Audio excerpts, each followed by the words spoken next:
ज्याप्रमाणे हुंडा ही अत्यंत वाईट प्रथा आहे, कुप्रथा आहे, त्यामुळे जीव जात आहेत, त्यामुळे हालापेष्टा होत आहेत.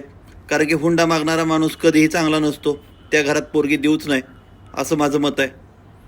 त्याच हुंडाप्रमाणे चुकीची पोटगी देणे ही देखील कुप्रथा आहे, फक्त त्याला कायदेशीर संरक्षण आहे. मग आता याच्यावर पर्याय काय काढणार? जसा आपण वाईट प्रथा म्हणून हुंडा बंद केला, तसाच या पोटगीबद्दल देखील आता निर्णय घ्यायची वेळ आलेली आहे. एखाद्या मुलीचा जीव गेल्यावर आपण हुंड्याबद्दल बोलतोय, त्याच्याबद्दल क्रिया करतोय किंवा त्याच्याबद्दल बातम्या येत आहेत, परंतु असे अनेक पुरुष देखील दुर्दैवी आहेत की ज्यांनी या छळामुळे आत्महत्या केलेली आहे, परंतु त्यांची न्यूज फक्त एकच दिवस येते. हे सगळंच बंद झालं पाहिजे.